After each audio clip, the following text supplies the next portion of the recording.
पानी उबालने रख दिया। मैंने कल रात वाली मछली का सिर संभाल कर रखा है, यही मेरा नाश्ता होगा। बोतल में पानी उबालने के लिए मैं एक टिपाई बना रहा हूँ और उसी पर बोतल को आग के ऊपर लटकाऊंगा। मैं इसे इसके ऊपर लटका देता हूँ और अगर बोतल हिलती रहेगी तो पिघलने का डर भी नहीं रहेगा। गर्म होकर पानी के अणु और भी सक्रिय हो जाते हैं और तब पानी की वजह से बोतल फैल जाती है। मेरा ये मछली का सूप अब करीब करीब तैयार हो गया है और देखकर तो ये ज्यादा अच्छा नहीं लग रहा है, मगर इसके सिर में काफी पौष्टिक तत्व हैं और हम इसकी आंखें भी खा सकते हैं। कई देशों में लोग मछली की आंखों को बड़े चाव से खाते हैं। उसकी वजह मैं नहीं जानता। सिर का काफी हिस्सा घुल गया है जिससे ये शोरबे जैसा बन गया है। इसमें प्रोटीन, एसेंशियल ऑयल्स और विटामिन हैं। इसका स्वाद कुछ खास नहीं है। ओह, ये पानी भी अब उबल चुका है। मैं इसे अब पी सकता हूं, पर रोज रोज ऐसा नहीं किया जा सकता क्योंकि प्लास्टिक गर्म होने पर अंदर से बड़े खतरनाक रसायन छोड़ता है।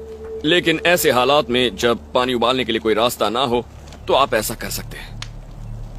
शुरुआत तो अच्छी नहीं हुई, लेकिन इन इलाकों में ताकत पाने के लिए जो भी करना पड़े कीजिए। हिल्स कैनियन के 150 किलोमीटर के दायरे में कोई सड़क नहीं है और अगर मैं नदी के किनारे चलता जाऊं तो कई दिन लगेंगे और जिंदा बच निकलने की उम्मीदें कम हो जाएंगी। ऐसी जगहों पर पैदल बच निकलने का सबसे अच्छा तरीका है आप इसके दूसरे छोर की तरफ बढ़ें, मगर इसके लिए फिर से बर्फीली चोटी पर चढ़ाई करनी होगी, करीब 5,500 फुट की ऊंचाई पर। ये जगह भले ही बहुत सुंदर है, लेकिन कुदरत का मिजाज बहुत तेजी से बदलता है। यहाँ बस एक झटके में हालात बदल जाते हैं और मैंने ये अपने अनुभव से सीखा है। इन पाइन के जंगलों में तापमान 0 से नीचे होता है। यहाँ बर्फ पर चलने की कोशिश थका देने वाली होती है, पर अगर आप इस इलाके को नहीं जानते तो समतल जगहों की तरफ मत जाइए। किनारे से चलना ही ठीक रहेगा। जमी हुई झील जानलेवा हो सकती है। ये झील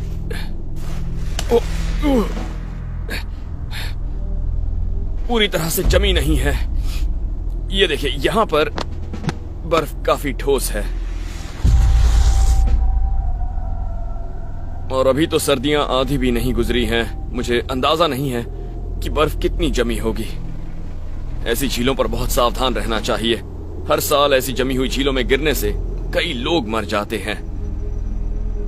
अगर आपको इसे पार करना ही पड़े तो आप अपना वजन इस तरह से फैला लें, अपना बैग इस्तेमाल करें, उसे अपने सामने रखें और अपने हाथों और घुटनों के बल आगे बढ़ें। धीरे धीरे आगे चलने की कोशिश करता हूं।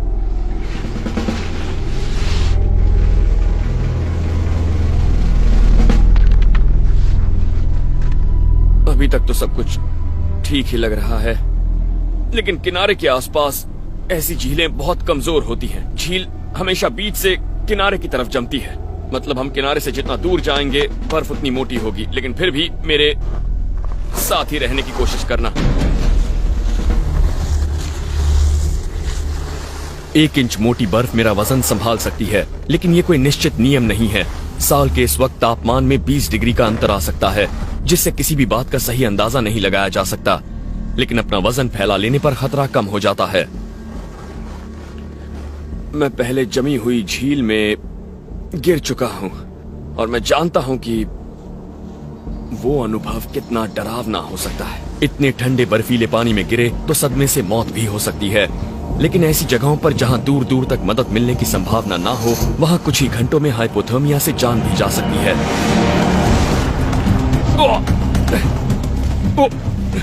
ये पानी बहुत ठंडा है। मैंने इसे लगभग पार कर लिया था। इससे बाहर निकलने का सही तरीका यह है कि आप धीरे धीरे बाहर आने की कोशिश करें। शरीर को ऊपर की तरफ धकेलें, अपने बैग का इस्तेमाल करें। बर्फ टूट जाए तो तब तक बढ़ते रहें जब तक बर्फ की मोटी परत नहीं मिल जाती। ठीक है, मैं निकल गया। बर्फीला पानी हवा के मुकाबले 25 गुना ज्यादा तेजी से शरीर की गर्मी को सोख लेता है। वक्त बहुत कम है और जब हाइपोथर्मिया और मौत का खतरा बढ़ रहा हो, तब आपका अगला कदम आपकी जान बचा सकता है। इस शरीर को सुखाकर गर्म करना होगा। मैं जल्दी से झील के किनारे से दूर जाना चाहता हूँ क्योंकि ये ठंडी हवा का गोदाम है। यहाँ से कुछ ही मीटर की ऊंचाई पर तापमान 2 से 3 डिग्री ज्यादा होगा। मुझे जल्दी से ऊपर पहुंचकर आग जलानी है, ज्यादा से ज्यादा 5 मिनट के अंदर। मैं शरीर के अंदर जमे एड्रेनलिन से आगे बढ़ रहा हूँ क्योंकि ठंड से मेरा बहुत बुरा हाल है। एड्रेनलिन का इस्तेमाल करना चाहिए, वही आपको आगे लेकर जाएगा। मैं बुरी तरह से भीग चुका हूँ। आग जलाना बहुत जरूरी है। अगर जल्दी से शरीर गर्म नहीं हुआ तो मैं हाइपोथर्मिया का शिकार हो सकता हूँ। मुझे पतली लकड़ियाँ चाहिए। ये काई यानी लाइकन है जिसे लोग बूढ़े की दाढ़ी कहते हैं। ये आग पकड़ेगी। मैं इसे इस चट्टान के पीछे रखता हूँ। ठीक है, यहाँ आग जलाना सही होगा। मैं चट्टान के सहारे टेक लगा सकता हूँ। आग जलेगी तो गर्मी मेरी तरफ आएगी। मेरी उंगलियां अभी से सुन पड़ने लगी हैं। मैं कुछ ही मिनट पहले पानी से निकला हूँ और बुरी तरह से कांप रहा हूँ। मेरा शरीर सुस्त पड़ रहा है और उंगलियां सुन पड़ने लगी हैं। ये स्टेज 1 हाइपोथर्मिया के लक्षण हैं। मैंने कई ऐसी कहानियां सुनी हैं जिनमें लोगों की मौत इस वजह से हुई क्योंकि हाथों में आग जलाने के लिए ताकत नहीं बची थी।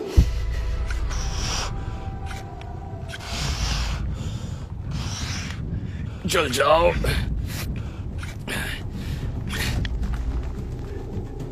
ये लीजिए। ठीक है, ये लकड़ियां काफी गीली हैं तो मैं इन्हें थोड़ा ऊपर पकड़ रहा हूं ताकि आग ना बुझे, और अगर ये सूख जाएं तो ये भी आग पकड़ ले।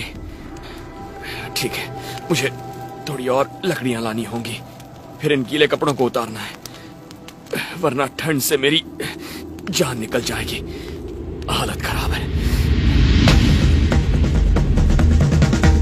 हालांकि अभी मेरा दिमाग ऐसा करने से मना कर रहा है, पर मुझे ये कपड़े उतारने ही होंगे वरना ठंड लग जाएगी। और कपड़ों को मैं इस भुरभुरी बर्फ पर रगड़ देता हूँ।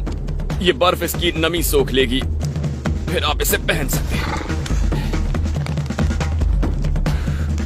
इसे भी सूखने रख देता हूँ। बस 1 मिनट देना, उंगलियां सुन पड़ गई हैं। लोग यूं ही नहीं कहते कि आग आपकी जान बचा सकती है। मैं अब समझ रहा हूं। अब मुझे सीने को भी गर्म करना होगा। जब जान पर बनी हो तब तेजी से दिमाग चलाना और कोई तरीका ढूंढना बहुत जरूरी होता है। जब आप किसी जमी हुई झील में गिर जाते हैं तो उससे बाहर आने के बाद अगले कुछ पल बहुत अहम होते हैं। शरीर को गर्म रखने का सबसे अच्छा तरीका है चलते रहना, लेकिन हेल्स कैनियन के इस हिस्से में कई चोटियां और घाटियां हैं। अपनी जान बचाने के मामले में ये बहुत बड़ी बाधा साबित हो सकते हैं। ऐसे में आपकी इच्छा शक्ति ही आपके काम आती है। मेरे सामने जंगल के पार फिर से पहाड़ हैं। मैं अभी इस कड़ी चोटी के तल पर हूँ। इसे पार करने के लिए मुझे कोई ऐसी जगह ढूंढनी होगी जहां से इसके ऊपर चढ़ा जा सके। ठीक है, अब मैं इस पहाड़ी को पार करना चाहता हूँ, लेकिन ये बहुत खड़ी ढलान है। लेकिन ये जो पतली गली है, यहां से कुछ हो सकता है।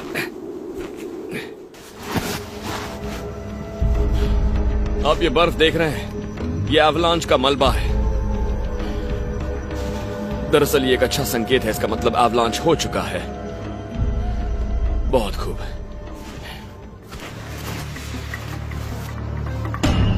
घाटी के तल पर बर्फ कमर तक गहरी थी और यहाँ ऊपर बर्फ भुरभुरी है और पत्थर भी गीले हैं। आप इसे देख रहे हैं, ये बर्फ है और बिना क्रैम्पॉन्स या बर्फ काटने वाली कुल्हाड़ी के मैं इसे किसी कीमत पर पार नहीं कर सकता। मुझे उस तरफ से ऊपर चढ़ना होगा। अगर कहीं इस तरह की भुरभुरी बर्फ मिल जाए तो सबसे पहले तो उसे हटा लीजिए। उसके नीचे का पत्थर बाहर आना चाहिए। उस पत्थर को पकड़ना ज्यादा आसान हो जाता है। मेरे पास कुल्हाड़ी, क्रैम्पॉन्स या रस्सी नहीं है, ना ही किसी तरह की कोई सुरक्षा है। मैं इसके अंदर बने छोटे सुराखों को पकड़ने की कोशिश करता हूं।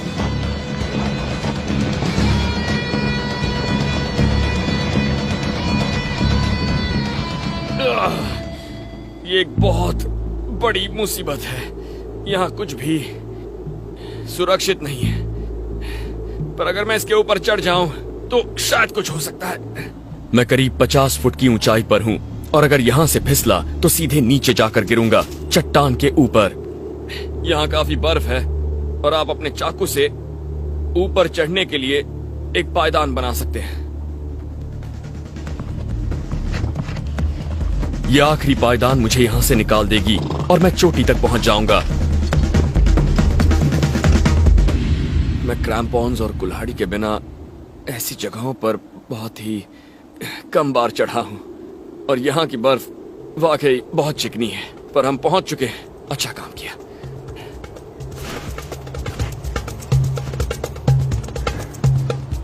मगर यहाँ पहुंचकर भी मैं हेल्स कैनियन के चंगुल से आजाद नहीं हुआ हूँ। नीचे कई और घाटियां हैं। मौसम फिर से खराब होने लगा है और मैं जल्द से जल्द नीचे पहुंचने का तरीका सोच रहा हूँ।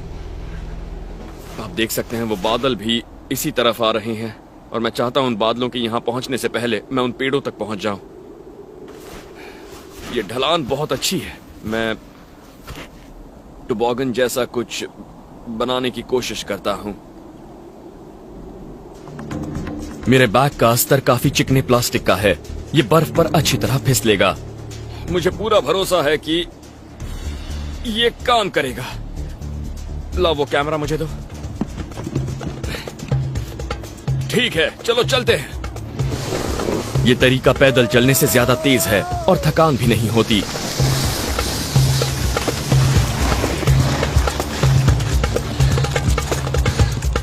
मैं नीचे पहुंच चुका हूं।